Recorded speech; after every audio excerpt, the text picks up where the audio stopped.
A new report by the National Bureau of Statistics show that Nigeria managed to generate $698.7 million from foreign direct investment 2021, the lowest in 10 years, and a clear indication that the economy is heading in the wrong direction.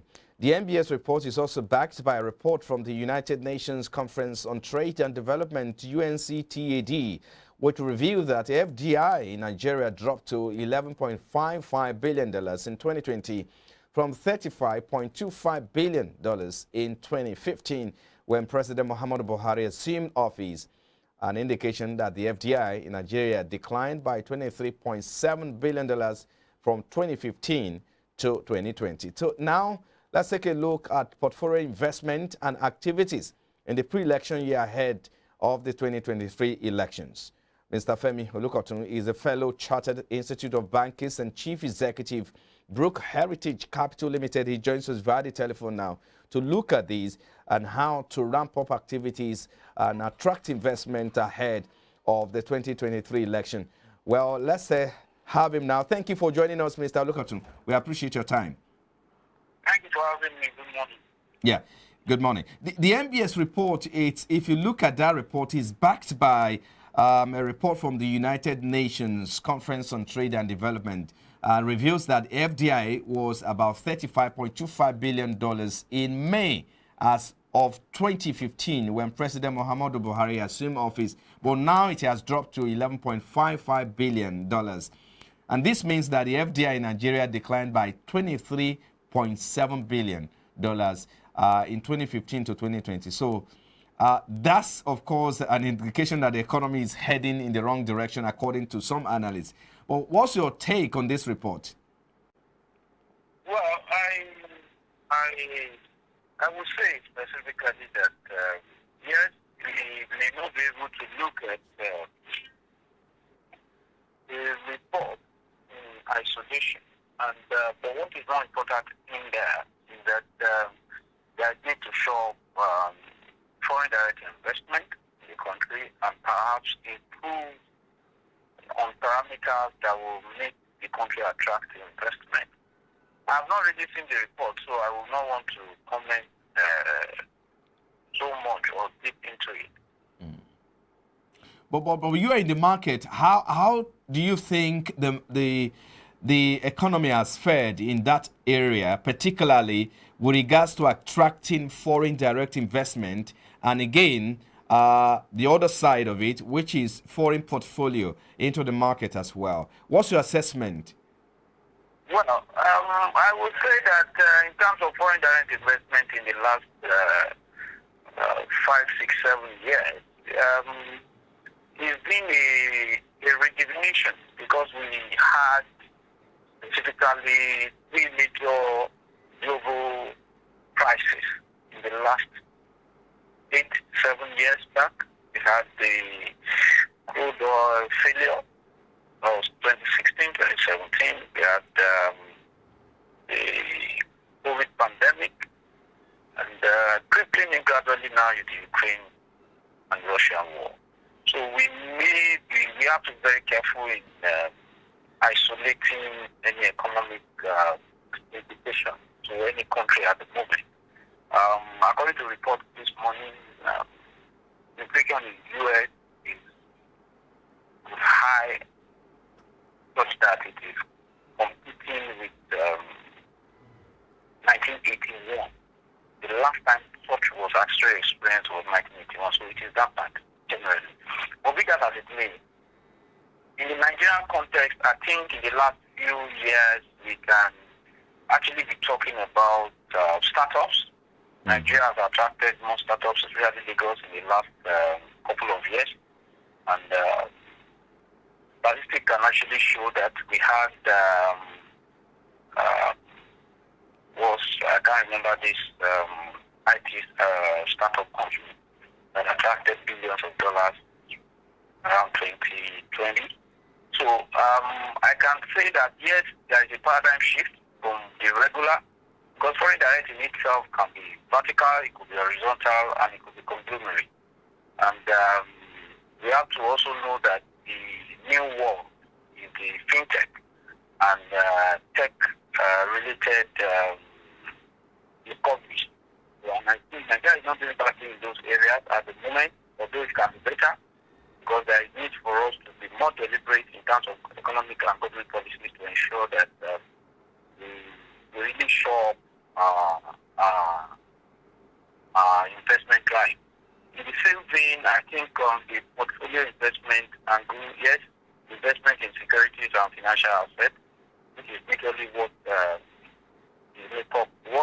makes up foreign portfolio investment in comparison with foreign direct investment, which is actually investment in another country's business interest.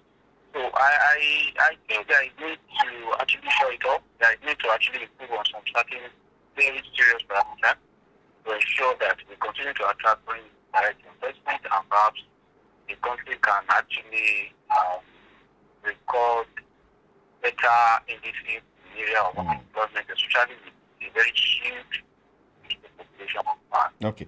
It's a pre-election year, Mr. Olukotun. It's a pre-election year, and one may want to wonder how much more investment should we attract? Because it is believed that most countries, or especially in Africa, a pre-election year, and with the history that we have in Nigeria, is usually a risky year. Do you believe in that? And how do you think we can change this perspective? Well, I think I like that word perspective, because even perspective in Nigeria are majorly driven by Nigerians, both home and abroad. And when you talk of pre-election risk, I think it's very low, unlike what we have actually witnessed in 2007 and 2015. Because in 2007, we've been able to actually change from one national government to another national government. In 2015, we've actually been able to change from a specific dominating political party to another political party with little or no infraction in terms of violence or what have you. So I don't think 2023 is something to there are regional tensions here and there, but I want to believe that in terms of investment, we will only be better for it. And perhaps I don't share the sentiment of the hell we let loose in 2023. I don't share that sentiment. And there is need for us to actually begin to actually create a positive perception as a people. But that's the only way you can actually attract investment. We have a serious subway attack in New York last yesterday, and I don't see that trending in the US. So there is need for us to begin to actually see that as part of patriotism now. I'm not saying that the whole country is in the right state in terms of security. We have our challenges, but there is need for us not to overflow those challenges. So 2023, I don't see it more of politicians just need to actually put themselves under very serious caution and ensure that the economy and security are not politicized, because each and every one of them, whoever emerges, is still going to come back to the same economy and is still going to come back to battle the same security challenges. So let me just quickly come in. Yes, of course, you've made your point there, but with this report, this is NBS report corroborated with the United Nations Conference on Trade and Development as well. I know you said you've not seen this report, and so you couldn't really comment on that. But if these reports or these figures we're seeing were to be true, do you think it's something that the government needs to be concerned and take seriously? Perhaps start working on them. Well, foreign direct investment for Nigeria in 2007, based on confirmed report that I have here, it declined by 30%. In 2008, it declined by 67%. And in 2019, it increased by 197%. So that's why I'm saying that when you bring it in the context of about 10 years, I have to go look back at it again. In 2019, we had $2.3 billion in foreign direct investment. In 2018, we have just $780 million or thereabouts. And in 2017, we had about 2.14.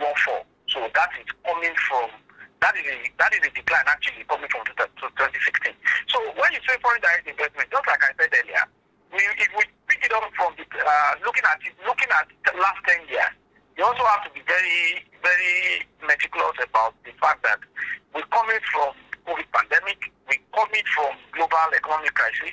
So if you pick a year-on-year analysis, you also can't leave those situations unattended to. And perhaps when situations of that, for example now, let's take Ghana for example. Ghana is going through serious inflation, serious foreign currency, Ghanaian cedis depreciation. Now, these are global issues. And that doesn't mean that Nigeria cannot actually do more based on what is available. Well, why I am saying I don't want to really comment on that report is that I don't want to take that report in isolation. I want us to actually, so that when you appraise yourself properly, you know where and where you need to actually improve. Right. Because foreign direct investment is making the economy attractive. It's making business investors comfortable. So, and you cannot stop doing that. And that is why the drivers of big economies of the world are not from those countries. For example, in Britain, look at the premiership, for example. You have Middle East billionaires, you have Russians and what have you. These are people that invest. They will only come to your country when they are comfortable, and that is where the issue of perception comes in. And that a lot of that has to do with you and the press too. There is need for us to create a perception that we are trying foreign direct investment. It's not the young government making everything good. Everything cannot be reached. Everybody has a responsibility to actually fulfill in this context. So we must continue to improve on it. Okay. And just like I said before, in 2007 we had a change in government. In 2015 we had a change in government at national level. So in 2023 we're also going to have a change in government. So that is telling you democracy is actually getting deepened as far as this country is concerned. So what we need to do is to ensure that we continue to make parameters that will attract foreign direct investment very, very available, and let those that want to invest really feel comfortable coming into the event. So I think by the time we do that, we only have improvement in all parameters. Now, just before I allow you to go, I mean, this, of course, investment that we believe that should impact the lives of Nigerians, those who are in the labor market and across all sectors as well. How do you ensure that the government, have a plan such that we can have Nigerians who are not, of course, in the labor market, who don't have jobs? How do we ensure that this investment is connected to every Nigerian on the street who is in the labor market or who wants to get empowered in different sectors of the economy? I think we need to look at that before I let you go. Okay, fine. You see, in that context, and I like that facility which you are taking us. Beyond unemployment, we must also make ourselves employable. And that is why we must ensure that in the first instance, we must consume what we produce. We must leave the perception of somebody is looking for me to do the job. How do we create jobs from inside? I did a basic experiment some few years back about a pure water. I'm a very practical person.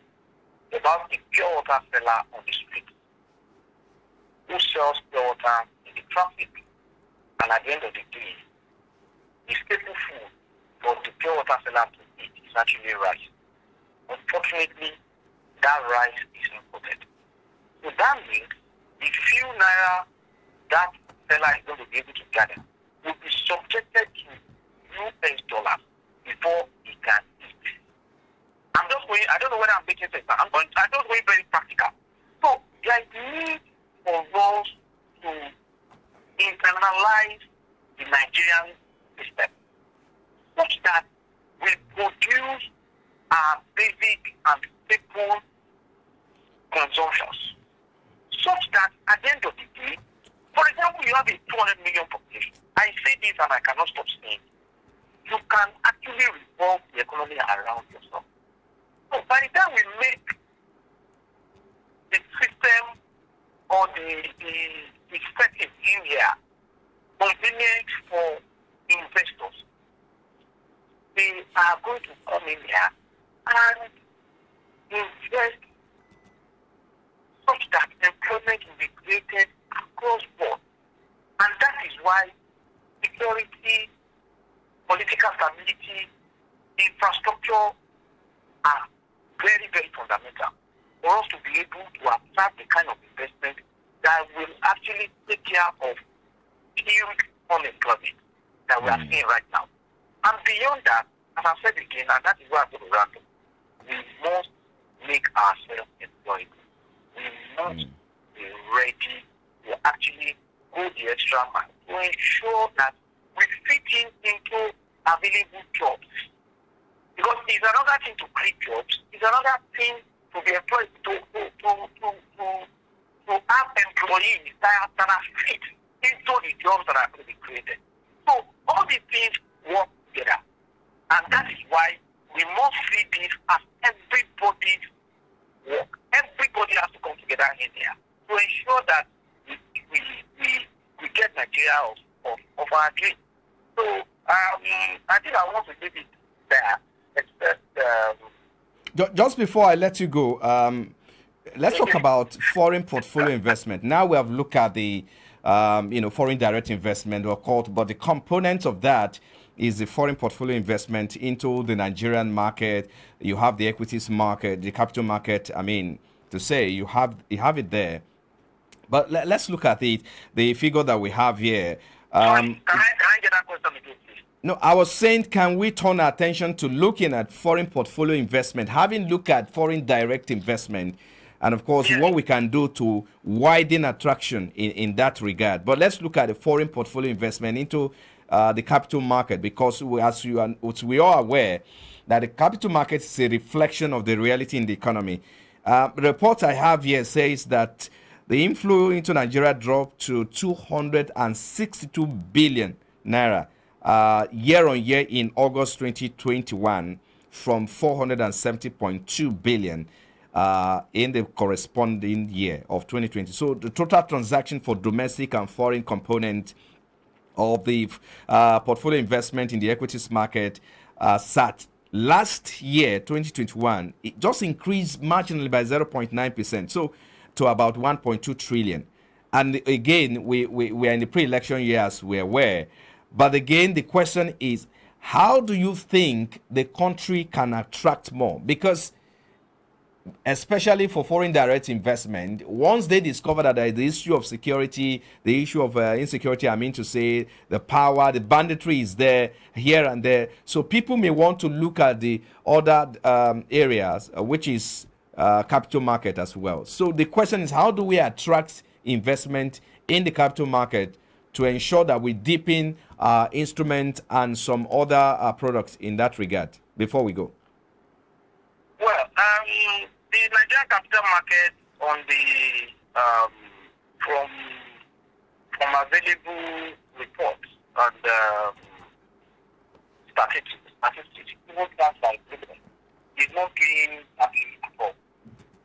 But just like I said, there's always room for improvement, and we must always continue to do more to ensure that we are part of what we can do. Is the capital market itself is based on perception, and that the kind of impression you create to the outside world is part of what drives the capital market. Because if you create an impression that the whole of the country is going to go up in flames in 2023, it's going to affect the capital market reaction. And in capital market, we call something hot money. So these are money that don't stay. And perhaps even the security Security Commission itself try as much as possible to have a balance such that that is not going to leave the market stranded. And that is why, more importantly, is for us to have investment, stable investment that actually comes in there.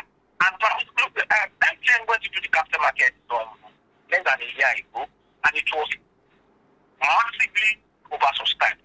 So, and those are the things we are talking about.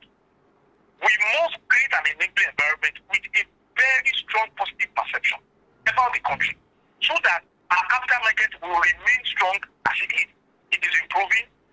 Kudos to Oyema and the like. They've been able to turn the capital market around. And I think for us to actually do more in all those areas to ensure that we have leading companies like Dangote, Boa Cement, Zenith Bank, and the like. Because of time, let's try to wrap it up now. If you can just put your thought together and quickly wrap up in 30 seconds.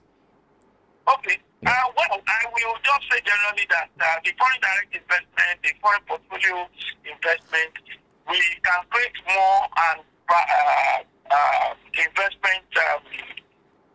We can attract more investment by ensuring that we continue to create the perception that promotes investment, and government improve on security, and perhaps we will all have Nigeria of our dreams, and that cannot be taken away, because in the face of global economic issues here and there, Nigeria must stand strong.